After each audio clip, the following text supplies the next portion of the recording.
मा छौँ यो अनामनगरको सुकुम्बासी वा अतिक्रमण गरेर बसेको वा नक्सा नभएको घर यो घर भटाभट खाली हुँदैछ। म तला नै गनेर तपाईँलाई देखाइदिन्छु। यो घर भत्काउने तयारी गर्दैछ बालेन सरकारले, महानगरपालिकाले। यहाँ हेर्न सक्नुहुन्छ। यहाँ तपाईँको यो घर म तला नै गरिदिन्छु है। अन्डरग्राउन्ड 1 जोड्यो भने 1 2 3 4 5 6 7 8 तला चाहिँ माथि नै देखिन्छ। अन्डरग्राउन्ड जोड्यो भने यो घर 9 तला रहेछ। अन्डरग्राउन्ड 1 तला छ भने 9 तला हुन्छ, 2 तला छ भने 10 तला हुन्छ। अर्थात् 8-9 तलाको यो सुकुम्बासीकै हुकुमबासी। अब यसमा नै म काठमाडौँ महानगरपालिकाका मेयर बालेन शाहले चाहिँ मेयर हुँदैखेरि पनि यो घरमा चाहिँ यो डोजर लगाउने प्रयास गरेको थिए। तर तत्कालीन केपी ओली सरकार थियो, अनिखेरि उहाँ प्रचण्ड सरकार थियो। उनीहरूको सत्ता र शक्ति रहन्जेल यो यसमाथि बालेन शाहको केही लागेको थिएन। हेर्न सक्नुहुन्छ प्रहरीहरूले माइकिङ गरेर चाहिँ सबैलाई यहाँबाट हट्न खाली गर्न आदेश दिइसकेका छन् भने चारैतिर जनताहरू यति ठुलो घरलाई डोजर कसरी चलाउला र यो कसरी भत्काउला भनेर चाहिँ जनताहरूले अब यो हेरिरहेका छन् साथीहरू। यो आलिशान यो सुकुम्बासीकै हुकुमबासी भनेर पनि यो सोध्नुपर्ने हुनसक्छ। यहाँ हामी यहाँहरूलाई यो हेर्नुहोस् त, यो कस्तो आलिशान बङ्गलो। यो तपाईँको यो के सत्ता र शक्ति के को आडमा यति ठुलो घर बनाएका रहेछन्। यो सुकुम्बासीको घर हो कि हुकुमबासीको हो त तपाईँहरू आफ्नो भनाइ राखिदिनु भयो। यो सामान सारे के प्रहरीले अब यो डोजर चल्ने भनिसक्यो, भत्काउने अरे के पसल थियो तपाईँहरूको? हजुर बिग मार्ट थियो। कति पुरै तलको फ्लाइट? अनि कहिले कति भएको थियो तपाईँहरूले लिएको? यो 1 वर्ष अगाडि नै यसलाई भत्काउनु खोजेको थियो बालेन शाहले, डोज लाउनु खोजेको थिए। तपाईँलाई थाहा भएन?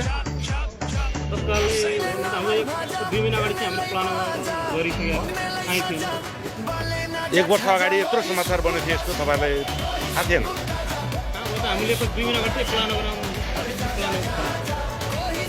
उहाँलाई थाहा नै रहेको छ। तर बालेन शाहले योभन्दा अगाडि पनि काठमाडौँ महानगरपालिकाको मेयर हुँदैखेरि यो भत्काउने प्रयास गरेको थिए। कति तला बिल्डिङ हो थाहा छ तपाईँलाई? 8-9 तला छ होइन त गर्दाखेरि त।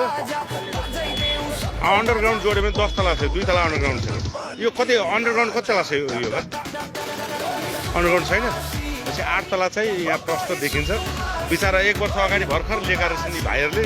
अब अहिले यत्रो बिग मार्ट हेर्नुहोस् त, यो बिग मार्ट यहाँ खोलेका थिए। यत्रो बिग मार्ट अब यो ड्याङड्याङ डुब्नु भत्काएर आफू यो सामानहरू सुरक्षित राख्न खोज्दैछन्। तर बालेन शाहले यसलाई 2 वर्ष अगाडि नै देखि 3 वर्ष अगाडिदेखि नै भत्काउने प्रयासहरू गरेका थिए। हेर्न सक्नुहुन्छ यो पुरै बिग मार्ट रहेछ। कति धेरै लगानी गरेका थिए र करिब 1 वर्ष पनि समय भइ नसक्दाखेरि अब यो घर भत्किने भयो।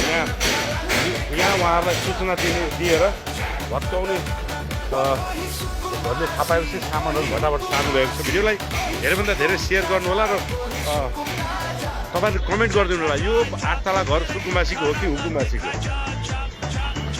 यहाँ हेर्न सक्नुहुन्छ पछाडिबाट 1 2 3 4 5 6 7 र माथि टस सहित जोड्दाखेरि 8 तला नै घर रहेछ।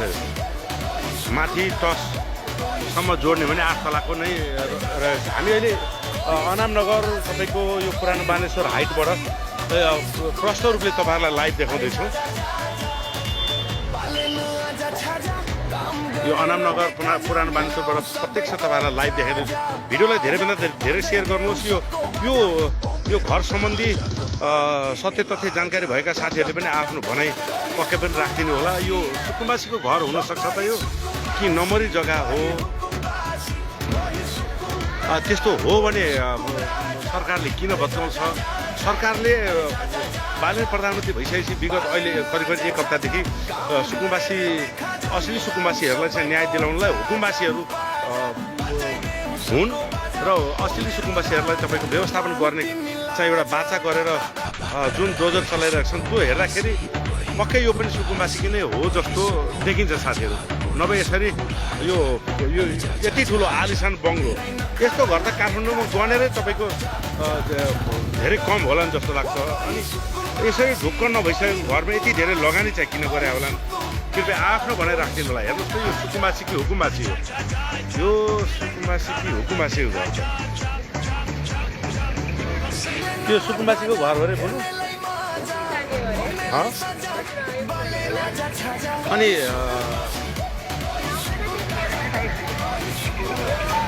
यहाँ स्थानीयहरू को हेरिरहेका हुन्छन्, एकचोटि कुरा राख्नु पर्ला जस्तो लाग्छ।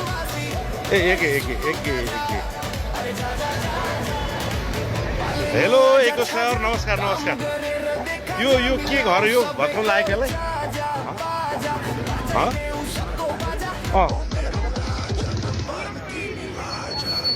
तपाईँ सुन्नु न, यहाँको लोकल बासिन्दा सत्य त बोल्नु पर्यो नि कुदाइ।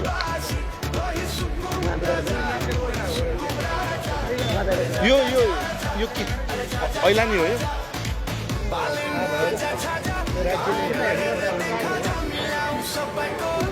अनि अब भकिलाहरू तल खाली गराइसक्यो, तपाईँहरू यही छ?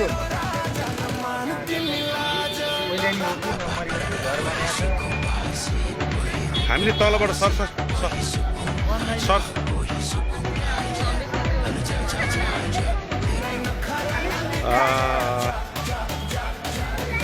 मान्छे बोल्नै जान्दैनन्, बोल्नै मानेनन्। योलाई कसरी भन्ने, नक्सामा पास नगरिकन यो करोडौँ लगायो त 5-7 करोड लाग्दैन यो घर बनाउन। यो किन यत्रो लगानी गर्ने, नक्सा पास नभइकन? त्यो बिग मार्ट पनि 1 वर्ष अगाडि बनाएको छ, त्यो पनि खाली हुने भयो। ऊ तलको त्यो बिग मार्ट रहेछ नि त, त्यो टन्न लगानी गरेको छ बिचरा।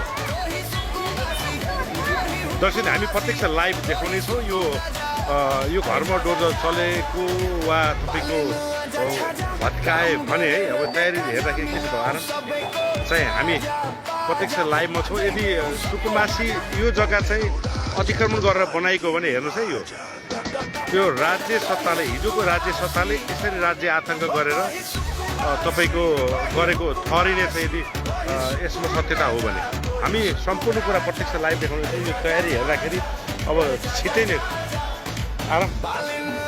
छिट्टै नै अब यो यहाँ डोजर आइपुग्न लागिसकेको अवस्था छ। यता अगाडि डोजर कहाँ हो? बोधराज दाइ आउनु भएको छ एकछिन। यहाँ चर्चित तपाईँको राजनीतिक विश्लेषक बोधराज नेपाली सर यहाँ हुनुहुन्छ।